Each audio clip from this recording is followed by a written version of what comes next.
Hello, everybody. Welcome to the Ethics Experts. If it's your first time joining us, welcome. And if you are a returning subscriber, hello, friend. I hope you're having an amazing day. You see what happens when you subscribe to the Ethics Experts? You get a bonus greeting on every single episode. So hit that subscribe button. The next episode, that bonus greeting will be just for you. I am here with the man, Matt Elton. How are you?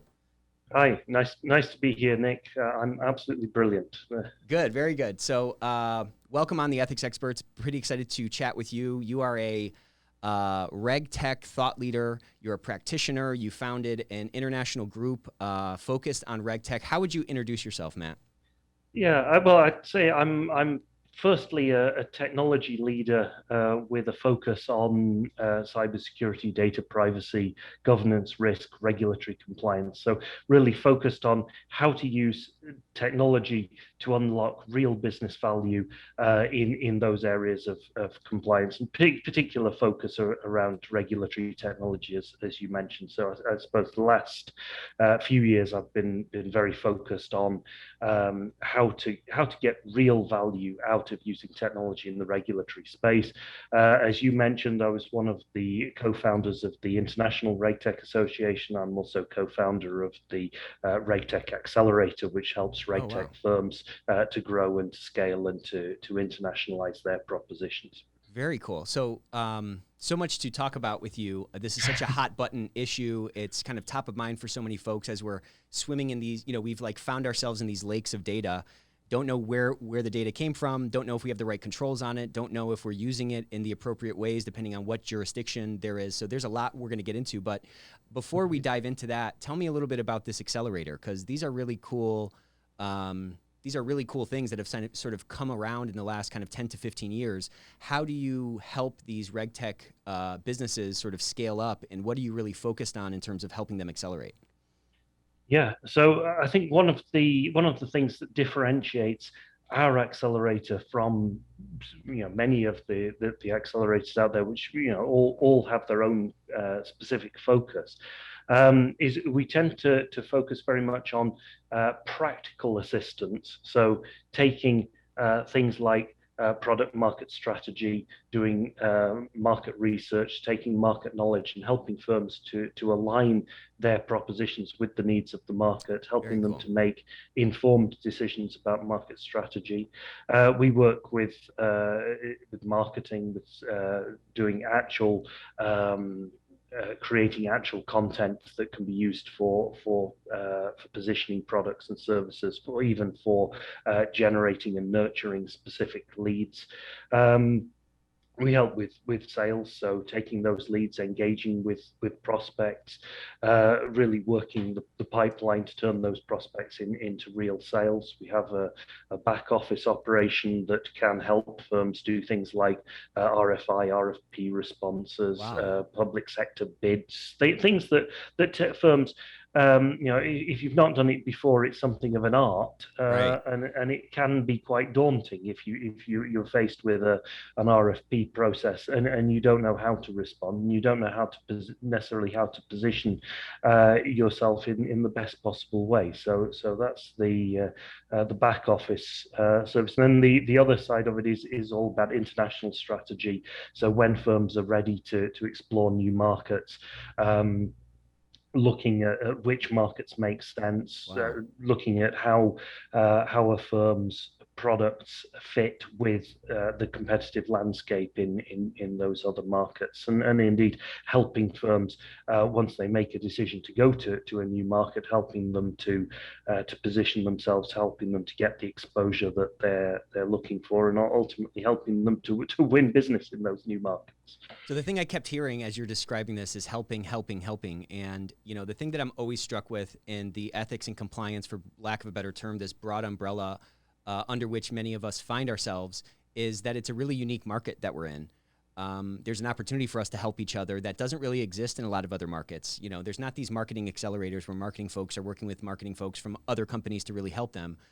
We have a really special thing in this community, and I love the expression of that. In terms of this this accelerator, how did you guys see the need for this? What was the catalyst that caused you to say, hey, we should really help some of these folks kind of get up this curve quicker and not have to reinvent the wheel on their own? Yeah, well, I think it's been a gradual progression. So as I mentioned to you, I started helping one or two firms. That actually was what got me into the space that led me to be one of the co-founders of the International Regtech Association. And I think what I discovered was that there's a lot of firms out there. Probably today, about 1,500 firms identify themselves as RegTech firms globally. Wow. And they have some fantastic insights, some fantastic technology. They have some fantastic people behind them. But often they're not on necessarily on the radar. People don't necessarily know that they exist. Hmm. People perhaps even have a perception that the service they offer or the product they offer is one thing, and actually it's something else. Right. And so you can have you can be really good at producing solutions, and most of these firms are really good at producing very high quality, very valuable regulatory solutions. But that doesn't necessarily mean that you're good at marketing, doesn't necessarily mean that you're good at sales, doesn't necessarily mean that you're good at scaling a sales Right. operation. When it comes to internationalizing, and we haven't talked yet about my own career, but I've spent my career working all over the world. And yeah, there are things that are different in different jurisdictions from how you do business, how you approach people in terms of making a sale, how you position yourself. Right. And if you haven't been there and you haven't done that, it's something that is quite hard and quite expensive to learn. And so, like any business accelerator, and you picked up on the term helping. It's all about helping people. It's not necessarily about dictating there's one way and it's this way. Right. It's about understanding the position of where the firm is today, where they want to go, and in what ways we can assist in that journey. And every firm is different, every journey is different. That is absolutely, that's absolutely fine. But anything you can do to help people to make the right decisions, to make the progress towards the growth goals that they have in mind, will help them to be more successful, and ultimately will avoid people making expensive mistakes. And that obviously doesn't help anyone. Right. You're right. I think the regulatory compliance space is an area where there is a lot of opportunity for collaboration. There's a lot of opportunity for people to work together. Regulatory compliance it probably isn't the first thing you think of when you think of competitive advantage, but it's one of the things that every firm needs to deal with, and every firm needs to deal with properly. So, Right. it makes sense in those areas to work together, and that's true also for technology firms, where firms might have complementing technologies that when they get together can solve more of a challenge, can produce more of an impact in the firm, in the market, and so forth. So that was kind of what led us to the Regtech Accelerator, and over time we've added some additional pieces to that. So we're also covering, as I might have mentioned, cybersecurity, cyber risk, privacy tech. Yeah. Um, the whole gambit of governance, risk, and compliance. So a lot going on. Yeah. I mean, and this whole marketplace that you're in, this pool that you're swimming in, so to speak, has changed so much over the last 15 to 20 years. Talk to us. You're now kind of at the top of this pyramid of sort of authority and expertise and thought leadership. What got you to start climbing this pyramid? How did you get into this game, and what was that circuitous path like for you? Oh, I mean, it's a great question. I it's funny. When I first started, I'd been working in big firms, even in some smaller firms. But I said, look, in order for me to be successful in this space, I need to be known as well. Like we Right. talk about the firms that we're trying to help need to be known. I also need to be known by the industry. I need to be known by the technology firms. I also need to be known by the ultimately the buyer community. Um, And so I started looking at, well, how can I become, almost on the radar, and did things like writing content Hmm. for both under my own name and under other, kind of ghostwriting, if you will. Yeah. Um, so that's where it started.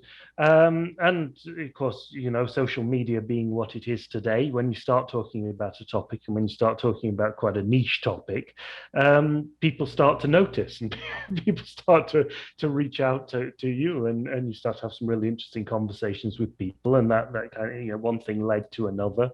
And I suppose in the last year, yeah, I've won quite a few awards and Yeah. accolades and so forth, identified by a few people as one of the leading influencers. I'm in the LexisNexis Risks top 10 Regtech influencers, for example. Analytica, who are well known in the influencer marketing space, listed me in their who's who in data management Yeah. for data privacy and security. They included me in who's who in risk management for governance, risk, and compliance. So yeah, I mean, I suppose I became quite well known. I hadn't necessarily quite set out to be quite so visible, but everything helps. Yeah, heavy as the head though, right?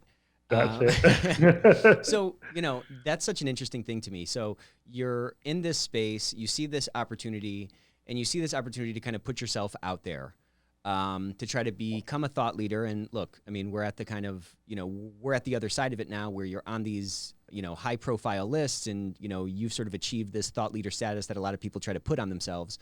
Um, what was that like when you first started putting yourself out there?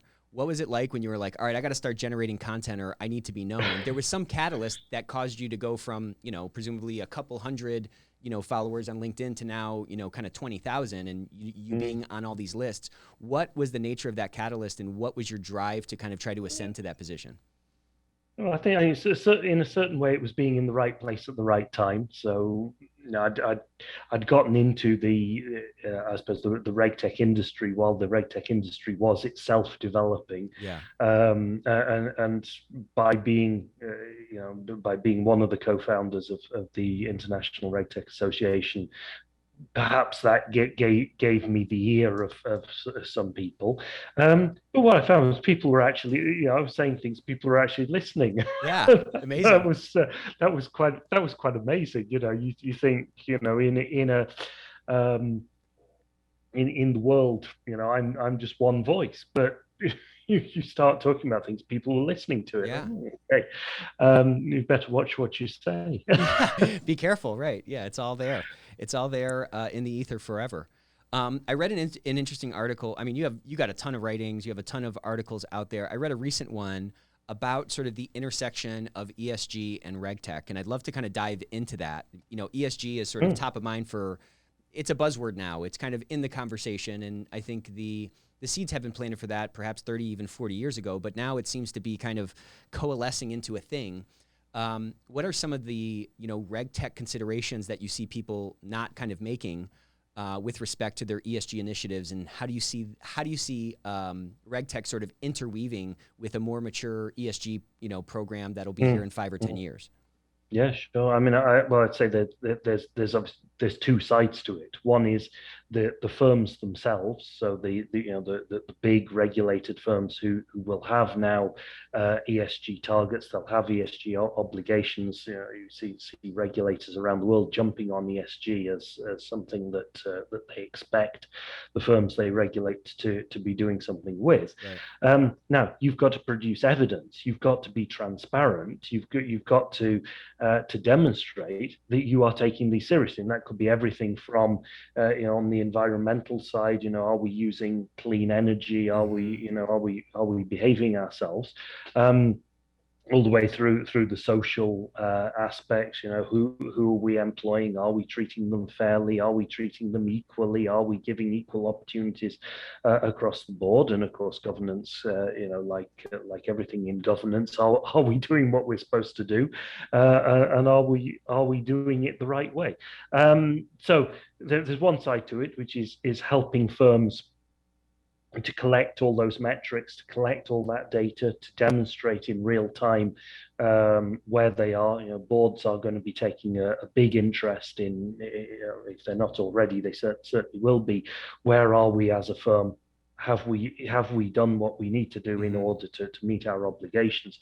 And you increasingly, you can't do that with Excel spreadsheets, bits of paper. It just that you're dealing with such an amount of data that it just trying to do it, but in any other way is not going to work. So that's one side. So it's a huge tech opportunity in terms of collecting and making sense of that data.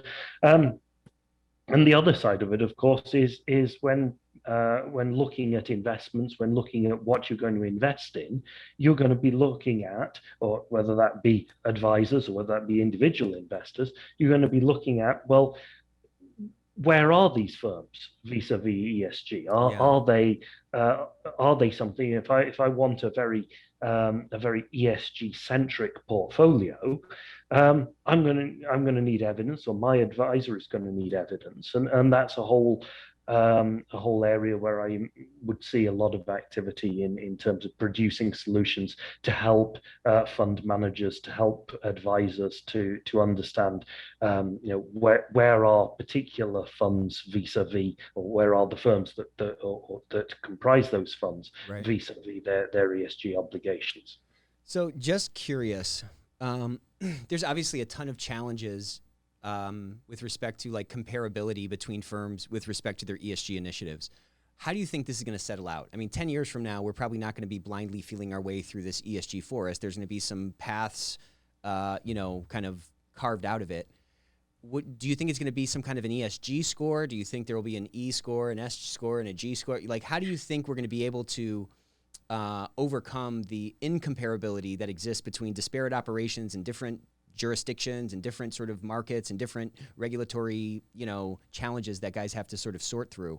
How do we boil that down to something that we can compare across the board?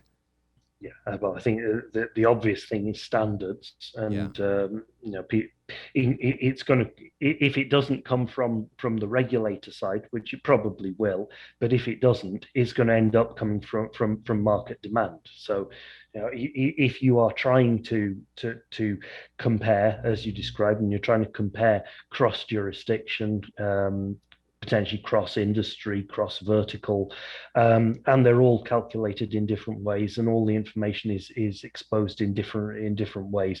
It's going to become impossible to understand what's going on, and furthermore, it's just going to be unworkable. So, as like anything. Common standards will emerge. There'll be some, probably some competition across jurisdictions. Be standards in different jurisdictions. But at some point, if we are in a global world, we're going to have to produce those figures on a globally comparable way. Right. When you look at, let me ask you this: do you feel like we're kind of behind the eight ball with respect to Regtech? And this is going to be kind of a leading question, so bear with me here, but it feels like we've kind of hit some kind of a tipping point, and there's so much data and we don't really know what to do with it. It's not like we built the scaffolding around our businesses so that those structures could account for and help us handle sort of in responsible ways in most all cases the amount of data that we're now swimming in. What is it going to take, if my thesis is right, what is it going to take for us to kind of wrangle that back in? And what's, from a Pareto perspective, what are like the biggest rocks that we need to move to kind of achieve that most quickly, you think? Mm-hmm. Yeah, well, I think the Regtech industry obviously has evolved over the years. If we go back to its start, it was really focused on providing solutions that help with specific regulatory issues. So I need to produce a report for this. I need to do I don't know. I need to do some customer screening in this area. I need to do I need to produce a particular report. I need to produce some particular figures. I need Now, those obviously produced a certain amount of value for firms who had that challenge, who had that need, and that was really the start of the industry. But as time has gone on, firms, of course, many firms operate in multiple jurisdictions. Many firms operate globally. Many firms have multiple similar obligations. If we take something like regulatory reporting, for instance, I was talking with I suppose you'd say global, but a North American focused firm recently, who were telling me that they have 84 different solutions for producing regulatory reports. Now, that comes from the fact that at some point, it's been done regulation by regulation, jurisdiction by jurisdiction, and they've ended up with 84 different solutions. Now, okay, it probably lets them do what needs to be done, but it is very difficult to manage, and it is very expensive to manage, and of course, there's multiple vendors involved, multiple supplier relationships to manage. And we look, well, where has the industry gone? What are we talking about today? Is much more focused on holistic solutions, is much more focused on not a solution for this particular reporting obligation, but a solution that covers, for example, a wealth of multi-regulation, multi-jurisdictional reporting obligations. And those kind of solutions will create far more value, because when it comes to a regulatory change, or it comes to a new regulation coming along, it says, okay, I need to produce a report that looks like this. If you have a good handle on the data you have, where the golden copy of each of those pieces of data is within the organization. If you know where to find it, and you know what it is, well, to produce a report that contains that is only incremental. It's not running around the organization and where are we going to find, A, B, C, and X, Y, Z. We know where the data is. We put it together. We produce the report. Is it in the right format? Does it does it satisfy the need? And I think across multiple spaces, what we're starting to see is much more complete solutions to real challenges, and that I'm talking a lot about reporting, but that will also apply in other areas as well. Yeah, I think you referred to this as Regtech 4.0. Is that right? I did when we were having a chat before. Yeah. So why don't we back up and explain it to me like I'm 5? What is Regtech, and how has it? We've kind of talked about it at a high level, but what does Regtech 4.0 have in it principally that was missing from 3.0 or 2.0 or whatever? Yeah, well, I think one of the things was people people had very high expectations when the regtech industry first came along. Regulatory compliance is very expensive. Right. I've seen figures ranging from 10% of your revenues all the way up to 20% of a firm's revenue being spent on regulatory compliance. That is no small amount of money to spend. And people were spending that money quite often in terms of throwing people at the problem. So let's get armies of compliance people in to help us either to solve a new regulation or to solve a situation that we've got ourselves into. We've all seen very big firms, so some of the big issues that they've got into through. And throwing people at a problem, it's very expensive, very tedious, and of course isn't sustainable. So I remember one firm I worked with had a particular issue. They hired a huge team of consultants. The team of consultants did a big cleanup job, got everything in order. But the regulator concerned came back and looked at it and said, well, okay, it might be in order right now, but what happens tomorrow? What happens in a week? What happens in a year when all these guys have gone away? Right. And what they were looking for, of course, was it's about process and about technology. It's not only about people. And I suppose coming back to the Regtech industry, what were people looking? People were saying, well, look, there's a huge opportunity here. A lot of money is being spent on compliance. If we can use technology in a smart way, we can potentially spend less, but we might also be able to get some value out of the data that we're working with. And I suppose there were. I'll go back probably probably 3 years now. In my mind, it's quite a pivotal period when people say, well, look, this technology is here and it has huge potential, Right. but it's actually not delivering somehow is not, it's not delivering. And that I think has caused a change in thought, a change in approach. It's perhaps the Regtech 2.0 moment of we're not just producing pieces of technology to help in compliance, but actually there is an opportunity to really transform regulatory compliance using technology. And that set about perhaps a different way of thinking and a different set of solutions. I was I think probably the other factors, obviously a changing regulatory landscape and continually a continual wave of new regulation, new obligations that firms need to deal with. Obviously has increased demand, and of course, we shouldn't underestimate the impact of the COVID-19 pandemic, which Right. has completely transformed operating models. So we went over 17 months ago overnight from being a very office-based, very supervised in person industry, particularly when we start talking about back office operations, to something that was suddenly about as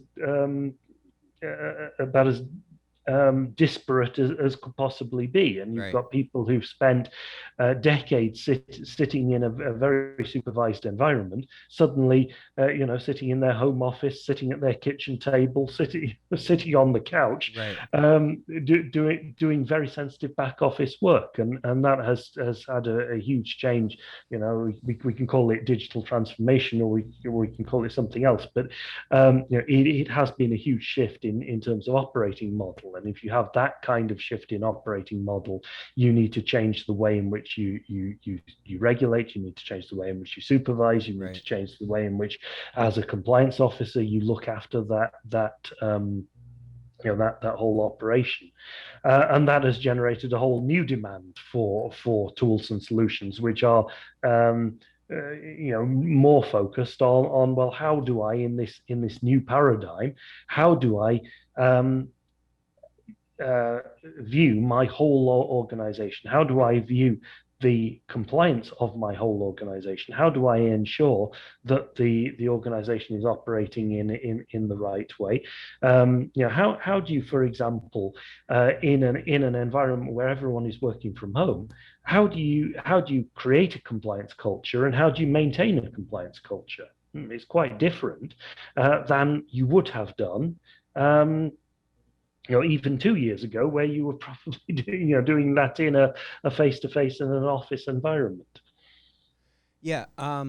Let's double click on that a little bit. It's like 10 years of change has happened over the last year.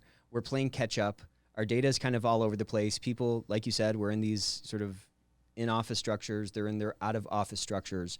And we have this sort of broader challenge as we shift into Regtech 4.0, which kind of coincides with this Compliance 3.0, which is really about a holistic view, which is really about effectiveness. There's, to your point, I think there's a massive opportunity for us to kind of show our value in our workplaces more and turn some of those light bulbs on at the top. And something you've written a lot about and talked a lot about is creating real business value with these kinds of tools. So first of all, why do you think it's such a hard case to make?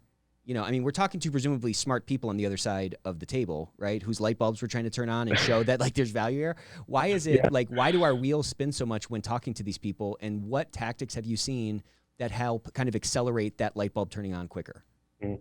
Yeah, sure. I mean, I think um, regulatory compliance is not an easy sell in itself. So, if you're selling to the C level, you're selling to the executive in a firm, um, I want to spend more money in regulatory compliance where a firm might already be spending 15% of its annual revenues.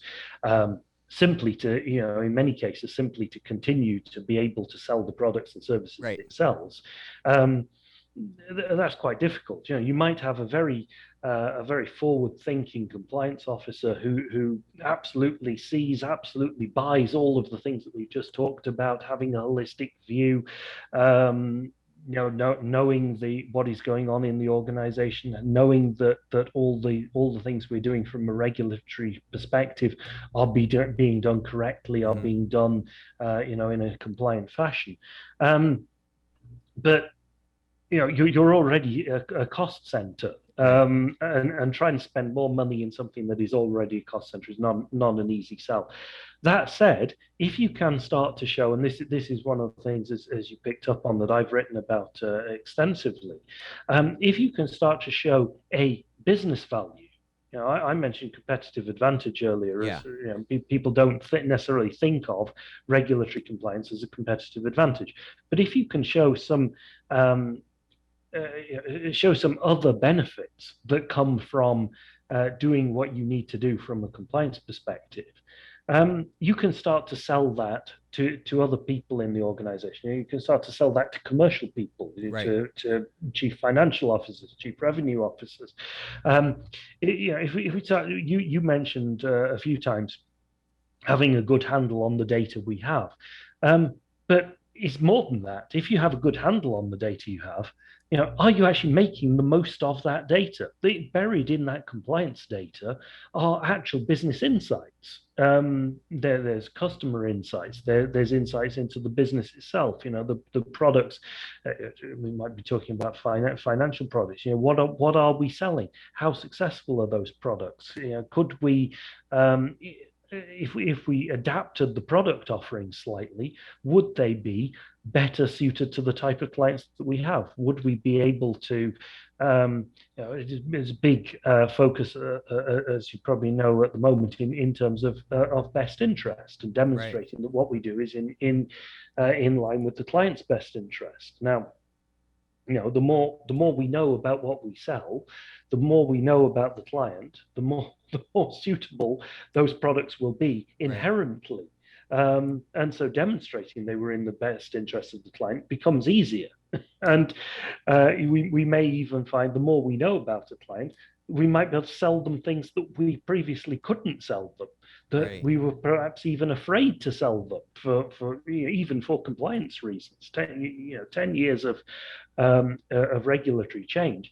What has actually happened over 10 years is a lot of products were the scope of those products was shrunk. The type of clients we serve often was shrunk down. We stopped dealing with things that might get us into regulatory situations, because the risk, without the data, the risk of mis-selling is too high. The risk of dealing with somebody we shouldn't deal with is too high. Well, if you start to use technology to allow us to sell appropriate products to those types of customers, and I'm not at all saying we should sell any product to any customer, but selling appropriate products to those customers, we might find that we can service segments that we've shied away from. We might be able to sell products and product types that we've perhaps abandoned 10 years ago, and we might even start to be able to offer products and services that differentiate us in the market, so thereby opening up new revenue opportunities. And if you can start to show, well, actually, the underlying technology that we use for regulatory compliance can actually open up new business opportunities. That's a complete other discussion, and it's a complete other discussion with complete other people. So then we start having a discussion, with the CFOs, with the CEOs, about opening new business opportunities. Opening new business opportunities means ultimately, more revenue and the firm doing better. And I think that is kind of where I see the future of regulatory technology. It's something more than just simply checking the box to say yes, we are compliant. So much in what you just said. I love that sort of path, that persuasion path of saying, hey, yes, this is a seatbelt for sure, but if we can do this, it's going to open up our eyes, and it's kind of like some nitrous in our engine and help us to kind of run this car a little bit faster. That expansion of this sort of myopic, sort of one-dimensional view of what our roles can be in our broader business helps us really elevate to this more strategic point within our companies a lot more quickly. And as you're kind of talking about that, I was just struck by, this sort of, I don't know what to call it. Call it the status quo factor, where we just kind of get used to, if you're riding a bicycle and the tires are, 10% flat, and you just have been riding that bike for days and days and days, you kind of get used to the extra work you have to do to kind of push that thing forward. And then when you fill those tires up, only then are you like, oh my gosh, I was expending so much extra effort without even knowing it. You know what I'm saying? That same thing is happening in all these nooks and crannies in our business. It's happening with our data. It's happening with our employee engagement. It's happening with our broad compliance function and our inclusivity and all these little aspects that ethics and compliance kind of reaches through the organization to touch. And I think it's just such an interesting dynamic to overcome this feeling. I guess at some level, think about the CEO is like, well, I don't need glasses. And it's like, well, you do need glasses. But he has to go through that sort of eye test to see how much more clear he would see with these new, bifocals or whatever. That's the opportunity I think we have to help them kind of look at the world a little bit different. And, ultimately, I'm kind of an econ guy, so I nerd out on econ sometimes, but we're talking about kind of minimizing or reducing the dead weight loss that's existing in our business at some level. So there's some dead weight loss due to data. There's some insights that we're not getting because we're not processing it right, or we don't have the right tools in place, not only to your point, check that sort of regulatory box, but to gain the insights that are just they're there, they're on the servers, they're in the company. We just haven't uncovered them yet. And it's a really interesting dynamic. And it seems sometimes kind of a steep mountain to climb, because we're cost centers and we have to, turn these light bulbs on at the top. But man, how powerful is it when you get that flicker in that light bulb and someone sees it and they're like, let's try it. And then you can really move the thing forward. That's it. Absolutely right. Yeah, it's transforming the business from or transforming the business of compliance, but also using compliance to transform the business. Exactly. And transforming a cost center into a potential revenue center. It's such a bizarre dichotomy that we place in our businesses, or that the labels we place on these departments. Like, what, if your body is like a company, what parts of your body are cost centers and what parts are profit centers? Again, an insane model. Like, that's an insane way to look at yourself. It all works together, right? And yet these smart people come into their businesses and they say, okay, you guys are cost centers. I need to give my attention over here. But there's so much magic if we can get that cross-pollination going and really actualize these functions that are just, chomping at the bit to be released in their organization. Yep, completely agree with you. So where does the confidence, at some level, it's kind of a confidence that we need to have to engage in those conversations, right? Like, we have to get into some kind of a debate. Again, it doesn't need to be pounding on the table, screaming across and having an argument, but to change somebody's mind and make them consider something that they thought was that they thought there was no real value in, takes a persuasive push, and it takes a certain confidence. From your standpoint, where do you see sort of the leakage in people's confidence, and where do you find your confidence to engage in those conversations and to really, put those words on the page that help other people be a catalyst in their companies? Yeah, I think it's in some ways it's a product of the organization. So if people have spent let's say 10 years, being perceived as a cost center, being perceived as something that, and it's not necessarily true, but being perceived as something that inhibits the business and inhibits business growth, there is a transformation in people's minds to go through. So, well, actually, look, we as a compliance operation are not here to hinder you. We're not here to stop you from doing business. We're actually here to help you to do the right business. We're here to help you to potentially to sell new services, potentially to create new products, potentially to create new revenue opportunities, and it's at the end of the day, it comes down to people. Mm-hmm. If it's maybe use an analogy from the I also do a lot of work in the cyber space, and for decades, cybersecurity was seen as no, now what's the question?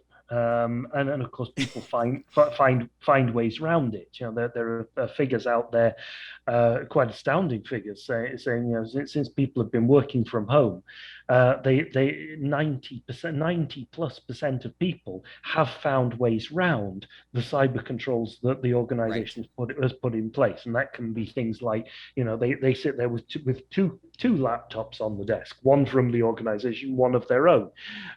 Right. Literally, they do half the work on something else, or they find ways round technical controls in order to in order to do what they need to do. Right. Now, if we look at 18 months or 17, 18 months of how do you do cyber awareness training in this new paradigm of people working from home, people doing who inevitably are doing these things they shouldn't do. That then on the one hand, it's a case. It's part of it is culture, and the other hand of it is actually understanding what is it people are trying to do. Right. Why is it that they're trying to do it? Why is it that sending their client a WhatsApp message is something they're doing when they know that that's something they shouldn't be doing? Right. And ultimately, there must be a deficiency in the solutions that the organization is providing, and that has brought about a whole wave of, well, how do we as an organization enable people to work in a secure manner? How do we manage how if there are requirements, and things like Zoom, for example, went from virtually no deployment to probably every desktop in the world Right. using the thing almost overnight. That can you can apply the same principles to regulatory compliance. So what are we trying to do that is making us seen as an inhibitor, and how can we be closer to what the business is trying to do? I don't know if I'm explaining this, This is perfect. very well, but how can we be closer to what the firm is trying to do, and find ways to enable the firm to tap into those potential profit pools without doing so in a non-compliant way? How can we become the enabler of business growth rather than the inhibitor of business growth? I think it takes both sides. I think there needs to be an openness from a new business perspective to actually we need to listen to compliance. Actually, we need to engage the compliance departments in this journey, but also from the compliance perspective, not no, you can't do it, right, but how can you do it in a way that is sensible, in a way that is compliant, is a way that's not going to get us into trouble. I mean, I love how you put that, because it really frames out that this is really just a mindset shift at some level. Like, compliance exists, RegTech exists in most organizations at some level. At this point, we're not sort of saying, hey, we need to be a thing. We are already a thing. We need to just kind of change how we interact with the business, interact with those decision makers in the company with that little mindset shift to say, hey, I have some insights you might not be considering. I have some different tweaks here that we might want to do because people are trying to sort of color outside the lines, or they're going the long way around the block. If we can give them some shortcuts that, again, are in a compliant way, we can probably save some time and save some efficiencies. But it's like right there. It's right there at our fingertips. We just have to do a couple of little things, a couple of tweaks to the tools we have in place, a couple of tweaks to our mindset, start reaching out and doing things a little bit differently. And it's going to be really exciting, I think, over the next 5 to 10 years as we ascend from this cost center kiddie table to the table where the adults are talking about strategy and dollars and cents and things like that. Yeah, and we need a seat at that table. We do. That's the point. But we need to bring that seat to the table. They're not going to be like, hey, come on up here. We got an extra seat. We need to show our worth and show why we deserve to be at that table. And what's nice is that, kind of to your point, this is not a game of smoke and mirrors. We're not selling somebody snake oil here. We have actual insights that they don't know about that we can put into the mix and can ultimately, through the machinations of our business, lead to better results. But it takes that kind of catalyst within ourselves to push forward. Yeah, that's it. And it's about using the data that is requested by regulators in an intelligent way to unlock business value. And suddenly, at some point, there'll be a shift between we do this because the regulators ask for it, and we do this because the business needs it. Right. And a side effect is that the regulators get the information that they need. That's exactly right. And that's exactly where you swap from being perceived as being a pure cost center into something that is integral to the future of the business. Yeah, that is the nugget. That is the seed that if we can speak that into people's lives and they can start doing that, we're going to be very close to hitting this tipping point. As you look into your crystal ball, I'm sure you have that with you. If you pull your crystal ball out and we fast forward 10 years, what do you think has changed? And do you think do you think we'll see any kind of separation between, companies who get it and those who don't with respect to RegTech and the use of data and so forth? Yeah, I think we're already seeing that difference. So it's clear that when a regulator or a supervisor goes into a firm where technology is being used, there's a certain, okay, how do you use the technology? How do you get the data that we need? Oh, okay, I see that you get the right values from the right place, or that you have the right checks and the right balances in place in order to in order to meet those regulatory obligations. Right. And when they go into an organization where they don't have that in place,